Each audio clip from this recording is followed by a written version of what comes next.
beloved Boss Mike Cervera.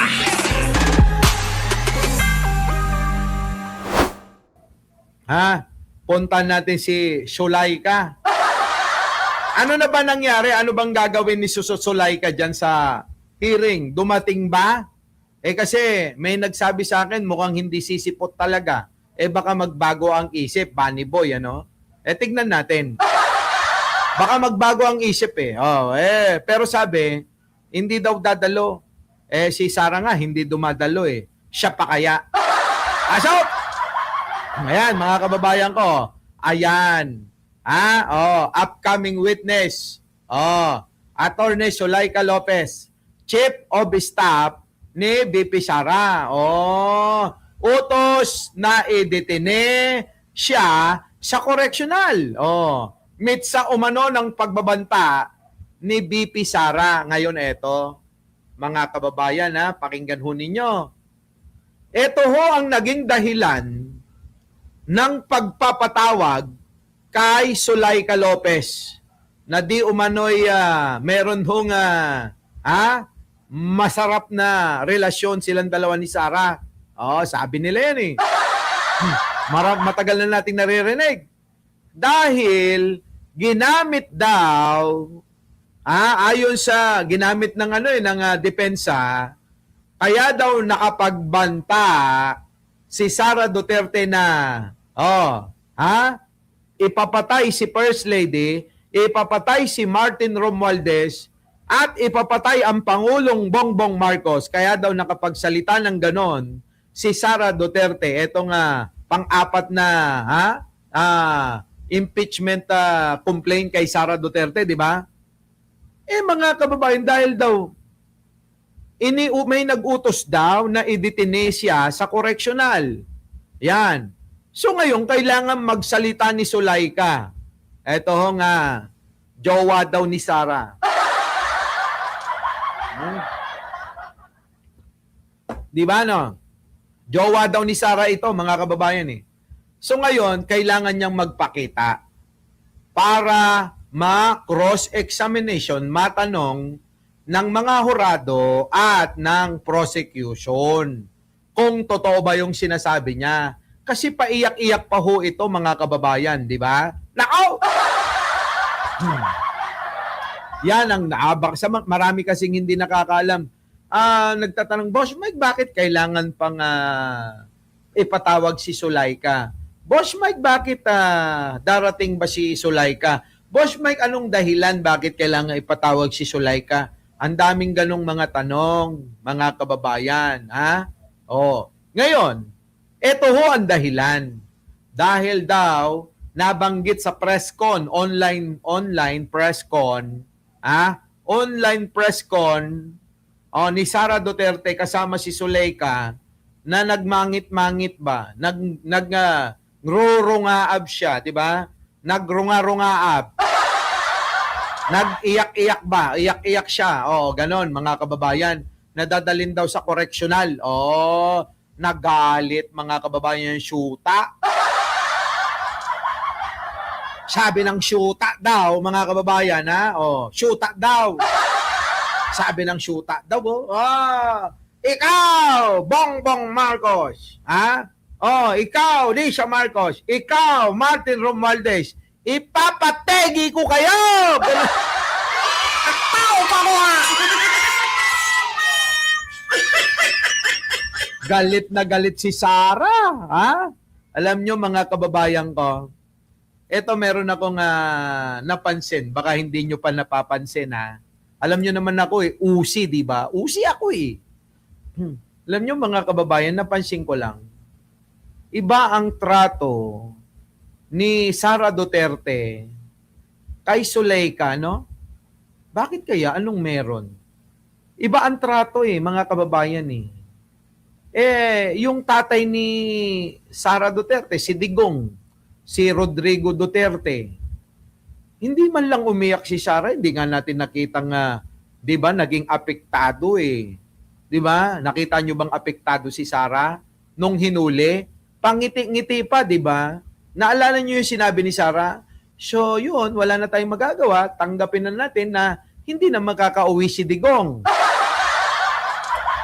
Naalala nyo yun? Naalala. O, sino nakaalala? Press 1. Nung bagong huli si Digong, nadala sa dahig. O, sino? Sino nakaalala? Sabi ni Sarah, pangiti-ngiti pa yun noon. Sabi, so tanggapin na lang natin. Wala na tayong magagawa. Let's move on. Hindi na makakauwi si Digong. Ayan kayo, alam nyo baka sabihin ng mga ibang manonood gumagawa ako ng kwento, JC Piñarobie di ba Maat? Elena, alam nila.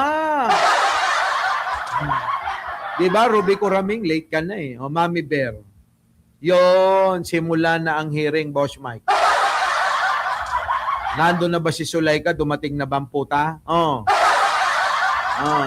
Nandun na ba si Sulaika? Dumating na ba siya? Hindi yung puta na sinasabing puta sa Baklaran ay sa Ermita. Iba yon, sorry. Nakarating na ba po siya? Yun, ha? Yun ang ibig ko sabihin. Awan. Awan manan, absent manan. Wala pa. Wala nga. Tama nga yung info ko. Kapag ka hindi dumating, maniwala kayo sa akin, ha?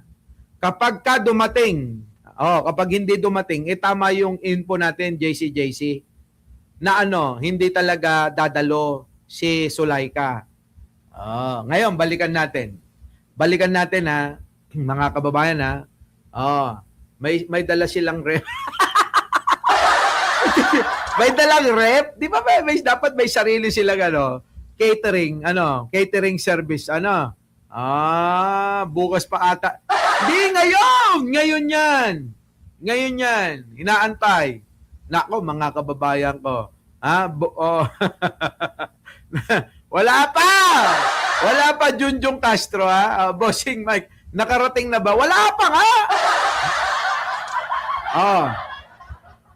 Balikan natin tong kwento between Sulaika and Rodrigo Duterte. Bakit si Sara Duterte mas iniiyakan, mas pinanggigigilan, mas apektado si Sara Duterte pag si Sulaika ang piling naaape. Sige nga, kahit hindi inaape. Feeling niya lang yun, ha? Wala kami. Di ba, mga kababayan ko? Ayan Sige nga. Bakit? Apektado si Sara Duterte kapag si Sulaika ang nadadali. Samantalang yung ama niyang si Digong, ngumingiti pa si Sara. Ngumingiti pa si Sara. Bet Jesus, late ka na. Nakangiti pa si Sara ng ganun let's move on. Kasi wala na tayong magagawa. Hindi na makakauwi si PRRD. Nakakapagtaka lang, di ba? Kaya anong relasyon nilang dalawa? Bakit ganun? Kayo na humusga. Kasi ako talaga, iba talaga yung pakiramdam ko dyan, mga kababayan, ha? Iba. Maniwala kayo. Ibang klase yung pakiramdam ko, parang kapag ka pag nakita ko silang dalawa parang pwede bang sabihin ko parang Andrew Sara, can I join? Tao pa ko Di ba, no? Parang pag nakita mo silang dalawa, mga kababayan na magkasama, pwede nating sabihin na, oh my God, Sara, can I join? Grabe, na. Sabi ni Ara Maduro, agsyuta daw. You eat me, I eat you. Grabe, no? Diba? Ito na. Pasok. Nasaan na yun? Ito na. Baguhin na natin mga kababayan na. Baguhin na natin. Ito na. Puntahan naman natin mga kababayan. Sino to? Si Marcoleta. Sabi ni Marcoleta, tuloy ang laban. Tuloy daw Tuloy ang laban, sabing ganun. Eto na, mga kababayan. Pasok natin. Pasok! Senador Rodante Marcoleta. Ito po ay sinulat niya July 11, 2026. Kahapon. So, isang araw? Sabado. Sabado. Tama ba? Tama, Yan. tama. July 11, 2026, minamahal kong mga kababayan. Ayan na, mga kababayan galing po ito kay Marcoleta Oy! Makinig kayo. Ito tuloy ang laban. Sabi mga kababayan, ito ay galing ho kay Senator Marcoleta, mga kababayan. Tuloy daw ang laban. Sige, pakinggan natin. Habang yung iba'y nanonood na ho ng hearing tapusin na natin to. Mula po kay Senador Rodante Marcoleta. Ito po ay sinulat niya July 11, 2026. Kahapon. So, isang araw? Sabado. Sabado. Tama ba? Tama, Yan. tama. July 11, 2026, minamahal kong mga kababayan. Kahit nagkalayo po tayo pansamantala, ipagpatuloy pa rin po natin ang ating sama-samang pagpapahayag sa buong mundo na nawa ay makamit na natin ang matagal nating karaingan tungkol sa pamamayani ng transparency. Ano transparency? Hindi ka nga naging transparent Wait lang mga kababayan. Teka lang. Senator Marcoleta, hindi ka nga naging transparent sa taong bayan Itinago mo nga, di ba? Kaya ka nga nasasadlak ngayon sa ganyan Itinago mo na may nagbigay sa'yo ng sandamakmak na pera Anong karapatan mo na manawagan ng transparency? Ikaw mismo hindi ka naging transparent. Di ba? Isipin nyo. Anong karapatan mo? Di ba, Doris Osamis, Anong karapatan nito na humingi at manawagan ng paglaban daw sa transparency? Siya mismo hindi naman naging transparent. Ano ba yan? Marcoling. Sige, ano pa? Accountability, katarungan at ng demokrasya. Ang mga bagay na ito ay Diba mga kababayan, talagang feeling niya pa rin malinis, Oo. Antindi talaga ng mga katulad ni Sarah. kailangan para sa pagkakaroon ng katatagan, kapayapaan, kaayusan, at kasaganaan Nako. na inaasam ng ating bansa. Ninyo lang! Kasaganahan nyo lang yan, kasaganahan nyo lang yan, Marcoleta. Huwag nyo nga kaming dinadamay dyan. Siyempre sagana ka daan milyon ang makukuha mo, sabi ni Ping Lacson. Hindi lang 75 million daw yung nakuha ni Marcoleta kundi mahigit pa raw dun daang milyon daw. Hindi ka ba naman sasagana nun? Kayo lang ang sumasagana. Ang mga tao, na inyong mga binibiktima, nahihirapan sila, Marcoleta. Di ba? At ng kanyang mga mamamayan. Diyan lang po kayo. Dahil sa malaon at madali, ay muli tayong magkikita-kita sa tulong ng ating dakilang Diyos. Patay! Ito na nga ba ang sinasabi ko, mga kababayan? Oo. Ito na nga ba ang sinasabi ko? Nako! Grabe, di ba mga kababayan? Yan na nga ba sinasabi natin? Pag ginamit na ho ang salita ng salita ng Diyos daw. Mahirap na ho yung Mahirap na hong oo. Ay, grabe. Talaga, mga kababayan ko. May nag-chat sa akin. Oh, may nag-text. Oh. May nag-text. Oo nga, wait lang. Tapusin ko lang to.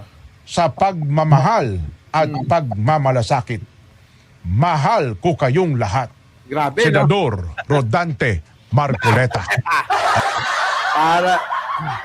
Parang totoo, ano? Kaya kapag ka nagsalita ang mga politiko, talagang mapapa-elib kayo eh. Oh, sabi rito mga kababayan, alam mo ba Boss Mike? Ito babasahin ko lang ang mensahe mula po sa isang nagngangalang Almira, Almira from Davao City. Sabi niyang ganun, oo. Nagsilbi yan, ito makinig kayo, tanggalin na natin to, di naman mahalaga yan, si Marcoleta. Sabi dito, mga kababayan ko, sabi ni Almira sa Davao City, nagsilbi bilang city administrator,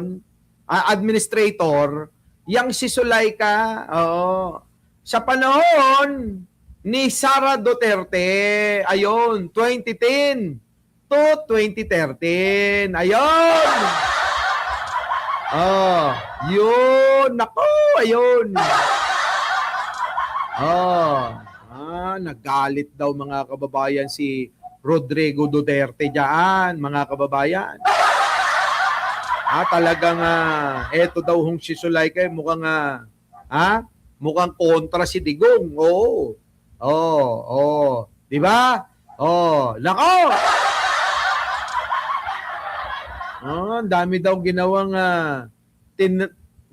tinreten, pinagbantaan ni Sara Duterte daw ang city councils. Kapag ka daw pinakialaman, si Zulaika. Grabe no mga kababayan, ano? Hindi. Sige, tsaka na natin ito talakayin. Tatalakayin ko pa sana yung iba, kaya lang gusto ko manood ng hearing. Binasabik ako So kita-kita na lang tayo mga kababayan mamayang gabi Tuloy natin. Kuha tayo ng karagdagang tatalakayin mamaya. Muli mga kababayan, maraming salamat sa inyong pagsama. Manood na tayo ng impeachment trial ni Sara Duterte. Ang paglilitis. Ang paglilitis sa baliw na si Buday. Our beloved Boss Mike Severa.